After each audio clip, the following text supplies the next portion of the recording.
Before we begin our journey tonight, a brief note. This episode of Sleepy Psychology is brought to you by the SAC Center, a leading telehealth clinic specializing in the testing and treatment of autism and ADHD. The SAC Center proudly serves all 50 states, bringing expert care directly to you wherever you are. To learn more about their comprehensive services and how they can help, please visit saccenter.com. Now let us settle in, finding a comfortable position, allowing our bodies to release any lingering tension. Close your eyes gently if that feels right for you, or soften your gaze, allowing your surroundings to blur into a gentle, unfocused canvas. Take a slow, deep breath in, feeling your lungs expand, and then release it slowly, feeling your shoulders drop, your muscles relax. Another deep breath in and out, letting go, letting go. Tonight, we embark on a tranquil journey into the heart of schema therapy, tracing its origins, understanding its profound impact, and illustrating how its transformative insights can illuminate and reshape our personal narratives. Imagine, if you will, the intricate tapestry of your life, woven with countless threads of experiences, relationships, and emotions. Within this tapestry, there are certain deeply ingrained patterns, recurring themes that seem to shape how you perceive yourself, others, and the world around you. These patterns, often formed in childhood and adolescence, are what schema therapy calls early maladaptive schemas. Think of a schema as a deeply held belief or feeling about oneself in relation to the world, often operating outside of our conscious awareness. These aren't just thoughts. They are deeply emotional, pervasive patterns that influence our thinking, feeling, behaving, and relating to others. They are like fundamental blueprints for our lives, shaping our perceptions and reactions long after the initial experiences that formed them have faded from memory. They are persistent, self-defeating patterns that block our ability to lead fulfilling lives. The origins of schema therapy can be traced back to the insightful work of Dr. Jeffrey Young. In the early 1980s, while working alongside Dr. Aaron T. Beck, the pioneering founder of cognitive therapy, Dr. Young began to observe a crucial gap. While traditional cognitive behavioral therapy proved remarkably effective for many psychological difficulties, it sometimes encountered limitations when dealing with individuals presenting with more chronic, pervasive, and deeply entrenched problems, particularly those with personality disorders or chronic mood disorders that seemed resistant to standard cognitive restructuring techniques. He noticed that these clients often had deeply ingrained patterns of thinking, feeling, and behaving that seemed to operate at a more fundamental level than simple distorted thoughts. It was as if they were operating from a deeper emotional and cognitive organization. Dr. Young hypothesized that many chronic psychological difficulties stemmed from these enduring, maladaptive schemas. He understood that these schemas weren't merely cognitive distortions. They were deeply emotional experiences rooted in early life. These schemas arise when core emotional needs in childhood, needs like secure attachment, safety, autonomy, competence, self-expression, and realistic limits, are not adequately met by caregivers or the environment. When a child's environment consistently fails to provide these essential needs, they develop ways of coping that, while adaptive at the time to survive a challenging upbringing, become problematic and self-defeating in adulthood. For instance, a child whose emotional needs for nurture and secure attachment were consistently unmet might develop a defectiveness shame schema. This schema manifests as a deep, pervasive belief that they are fundamentally flawed, unlovable, and inherently inferior. Or a child who was consistently criticized and never allowed to develop independence might form a dependence-incompetence schema, feeling incapable of handling everyday responsibilities without significant help from others. There are 18 identified early maladaptive schemas, grouped into 5 broad domains of unmet needs, each reflecting a different fundamental need that was unfulfilled. Each schema has a unique emotional and cognitive flavor, but all share the common characteristic of being deeply ingrained and resistant to change without targeted intervention. When a schema is triggered, often by a current event that resembles the original childhood situation, the individual experiences intense emotional pain, as if they are reliving those early unmet needs. These schemas feel profoundly true to the individual, even when objective evidence contradicts them, leading to a persistent cycle of distress. So, how has schema therapy, born from Dr. Young's clinical observations and theoretical expansion, impacted modern psychology today? Its influence is significant and continues to grow. Firstly, it has profoundly broadened our understanding and treatment of complex psychological disorders, particularly personality disorders and chronic, pervasive problems. Before schema therapy, these conditions were often viewed as intractable, leading to significant frustration for both clients and therapists. Schema therapy offered a conceptual framework that made sense of these persistent patterns and provided a set of practical, compassionate interventions that brought hope and effective treatment strategies to individuals who had previously found little relief. It shifted the focus from merely symptom reduction to addressing the underlying, deeply rooted emotional and cognitive patterns that fuel these symptoms, providing a more holistic and lasting form of healing. Secondly, schema therapy has enriched the broader field of cognitive behavioral therapy by integrating a strong experiential and emotion-focused component. While traditional CBT focuses primarily on changing thoughts and behaviors, schema therapy explicitly emphasizes helping clients feel their schemas, connect with their unmet childhood needs, and engage in experiential techniques, like imagery rescripting or chair work to heal the emotional wounds associated with these schemas. This integration of powerful emotion-focused techniques with cognitive and behavioral strategies makes it a truly comprehensive and powerful approach, appealing to clients who might feel that pure cognitive work doesn't fully address their deep-seated emotional pain. Thirdly, it has highlighted the paramount importance of the therapeutic relationship, or limited reparenting, as a crucial component of healing. The schema therapist in this context acts as a kind of good parent, providing the emotional needs that were missing in the client's early life. This doesn't mean indulging the client in an unhealthy way, but rather consistently offering empathy, validation, appropriate limits, and genuine care in a way that helps to gradually heal the schema. This relational aspect is incredibly powerful, as it allows the client to experience a corrective emotional experience within the safety and consistency of the therapeutic relationship, gradually internalizing a healthier, more nurturing internal voice. On an individual level, the impact of schema therapy can be truly transformative, touching the very core of a person's being. Let's return to our example of Sarah, the talented professional who struggles with constant self-criticism and overwork, perhaps driven by an unrelenting standards schema, or a self-sacrifice schema, or even a deep defectiveness shame schema. Imagine her journey through schema therapy. In her daily life, this might manifest in countless ways. When her boss assigns a new, challenging project, her unrelenting standards schema might kick in, telling her, "You must do this perfectly or you're a failure, and then you'll be rejected."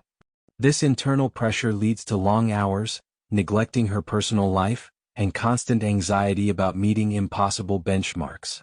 If a colleague asks for help, her self-sacrifice schema might whisper, "You can't say no, they'll think you're selfish or unhelpful, and then you'll be alone." This leads to her taking on extra work, even when she's already overwhelmed, fueling resentment and burnout. When she makes a small error, her defectiveness shame schema might be activated, leading to intense self-criticism, disproportionate guilt, and a feeling that her entire worth is diminished. She might withdraw socially, fearing that if others truly knew her flaws, they would reject her, reinforcing her schema of being unlovable. In therapy, Sarah would first engage in the assessment phase. The schema therapist would listen attentively to her life story, identifying recurring emotional and behavioral patterns. They might use the Young Schema Questionnaire, a self-report measure, to help Sarah pinpoint the schemas that resonate most with her experiences. Through this process, Sarah would begin to recognize this feeling of never being good enough, this constant need to prove myself, this inability to say no. It's not just me being difficult, it's a deeply ingrained pattern, a schema. The therapist would help her understand the childhood origins of these schemas, linking her current struggles to early unmet needs, perhaps the need for unconditional love or for a sense of realistic boundaries and self-worth, irrespective of achievement. Once the schemas are identified, the therapist moves into the core therapeutic work, which is highly experiential and emotionally rich. One powerful technique the schema therapist would use with Sarah is imagery rescripting. In a calm, guided state, Sarah would be invited to recall a vivid, emotionally charged memory from her childhood where her schema was strongly activated. For instance, she might recall a time she brought home a B on a test, and instead of comfort she received a critical lecture about not being good enough, making her feel profoundly inadequate and unloved. The therapist would then gently guide Sarah to rescript this memory. Sarah would imagine her healthy adult self, equipped with wisdom and compassion, stepping into that childhood scene. The healthy adult might comfort the tearful, small Sarah, telling her, "You are loved just as you are, regardless of your grades. Your worth is not determined by your performance. It's okay to make mistakes." The therapist might even encourage Sarah to imagine her adult self gently but firmly confronting her parents in the image, setting boundaries around their unreasonable expectations, providing the protection the child never had. This isn't about literally changing the past, but about changing the emotional memory and integrating a new, healthier experience into her emotional core. This can be profoundly healing, as it provides a corrective emotional experience that gradually rewires the neural pathways associated with that schema, softening its painful grip. Another vital technique is chair work. Schema therapy recognizes that we have different schema modes, different parts of ourselves that are activated when schemas are triggered. For Sarah, these might include a vulnerable child, feeling inadequate, scared, and small, a demanding parent, the internalized critical voice pushing for perfection, saying you must do more, and an overcompensator. In chair work, the therapist might set up 2 or 3 chairs, representing these different modes. Sarah might sit in one chair as her vulnerable child, expressing her raw feelings of fear and inadequacy. Then she would move to another chair, embodying her demanding parent, speaking harshly and critically to the child. The therapist's role here is crucial. They would encourage Sarah's healthy adult mode to emerge, perhaps by having Sarah move to a third chair, from which she can compassionately soothe the vulnerable child, and firmly but kindly set limits with the demanding parent.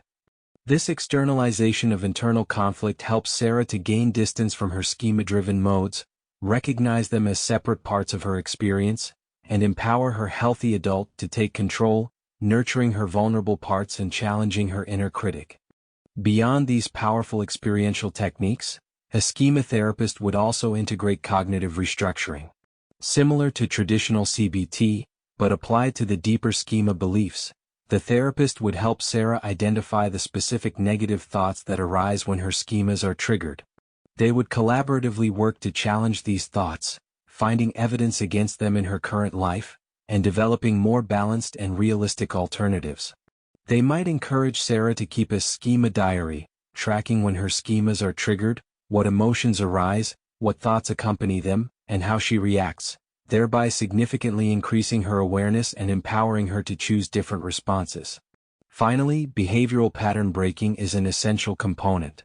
For Sarah, this might involve setting small, manageable goals to challenge her overcompensation and self-sacrifice modes. For example, the therapist might encourage her to deliberately say no to one small, non-essential request at work, or to consciously take an evening off without feeling guilty about unfinished tasks. These experiments in real life provide new evidence that the feared outcomes don't necessarily occur, slowly chipping away at the schema's power and creating new, healthier behavioral patterns. Throughout this process, the therapist's consistent, limited reparenting, providing the warmth, empathy, and appropriate boundaries that Sarah may not have received in childhood, becomes a powerful corrective emotional experience, modeling a healthier way for her to relate to herself and others. What can we learn from the teachings of schema therapy, and how can these insights gently inform our own lives, even if we are not actively in therapy? Firstly, it teaches us the profound and lasting impact of our early experiences. Our childhood environment, particularly how our core emotional needs were met, shapes the very fabric of our adult personalities and relational patterns. This understanding fosters self-compassion, helping us to see our struggles not as personal failings, but often as understandable adaptations to challenging early circumstances. This perspective shifts blame away from ourselves and towards the circumstances that shaped us, opening a door to healing. Secondly, schema therapy highlights the critical power of self-awareness. By becoming curious about our recurring patterns, the situations that trigger intense emotions, the ways we repeatedly interact with others, the criticisms we relentlessly direct at ourselves, we begin to identify the possible schemas at play. Simply recognizing a pattern, naming it, and understanding its roots is the first, powerful step towards changing it. It encourages us to ask, what core belief might be driving this reaction? What unmet need from my past might be activated here? Thirdly, it emphasizes the vital importance of meeting our own emotional needs in healthy ways. Many of us, due to our schemas, continue to neglect or suppress our own needs, or we seek to have them met in maladaptive, self-defeating ways. Schema therapy encourages us to develop our healthy adult voice, to identify what we truly need in the present moment, whether it's connection, autonomy, self-expression, self-care, or healthy limits, and to find constructive, self-directed ways to fulfill those needs ourselves, rather than waiting for others to do it or falling into old, unhelpful patterns. Finally, and perhaps most importantly, schema therapy offers a profound message of hope and resilience. It demonstrates that even the most deeply ingrained patterns, those that have shaped our lives for decades and felt insurmountable, can be understood, challenged, and ultimately healed. It is a testament to the human capacity for growth and change, and the ability to cultivate a more fulfilling and authentic life, even after years of struggle. It reminds us that while our past experiences undeniably shaped us, they do not have to define us indefinitely. We have the inherent capacity within us to rewrite our stories, to heal old wounds, and to build a future based on our authentic, healthy selves. As we bring our comprehensive exploration of schema therapy to a gentle close, allow these reflections to deepen your sense of inner wisdom and peace. There is a quiet strength in understanding these deep patterns, and an immense potential for healing and transformation within each of us. Now, as our journey through the transformative insights of schema therapy concludes, let us transition into a state of even deeper relaxation. Allow yourself to release any lingering thoughts, any traces of analysis or curiosity. Begin by bringing your awareness to your breath. Feel the gentle rise and fall of your chest, the subtle expansion and contraction of your abdomen. Notice the cool air entering your nostrils as you inhale, and the warm air leaving as you exhale. There's no need to change your breath in any way, simply observe its natural rhythm, its effortless flow. Imagine now a soft, warm light beginning to glow just above your head. This light is pure and calming, radiating a gentle energy. As you inhale, imagine this light flowing down into your body, through the crown of your head, washing over your scalp, relaxing the muscles of your forehead and around your eyes. Feel any tension melting away. With your next exhalation, allow this light to spread further, down into your jaw, softening your temples, releasing any clenching in your teeth. Your face feels peaceful, serene. As you inhale again, the light flows into your neck and shoulders, gently releasing any tightness you may be holding there. Feel your shoulders drop, heavy and relaxed. The light moves down your arms, into your elbows, forearms, wrists, and into your hands, reaching the very tips of your fingers. Your arms and hands feel soft and limber. With each incoming breath, the light continues its journey, now filling your chest, softening your heart space, bringing a sense of warmth and openness. It flows into your upper back, easing any strain between your shoulder blades. As you exhale, the light expands, moving into your abdomen, softening your belly, releasing any tension you might be holding in your core. Feel your breath flowing freely, unimpeded. The light continues its descent, moving into your hips, releasing any pressure, allowing them to feel grounded and spacious. Now imagine this warm, soothing light flowing down your thighs, through your knees into your calves and reaching your ankles. Feel your legs becoming heavy, deeply relaxed, sinking into the surface beneath you. Finally, the light moves into your feet, reaching every part of your soles, your arches, your toes.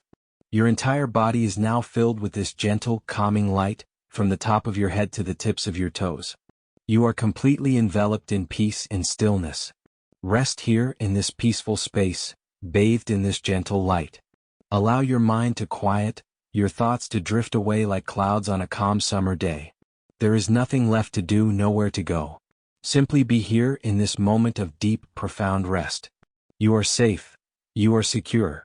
You are drifting gently, effortlessly into a peaceful and restorative sleep. Each breath deepens your relaxation, carries you further into slumber. Allow yourself to sink into the comfortable embrace of the present moment, releasing all worries, all concerns. Just peace, just calm, just sleep.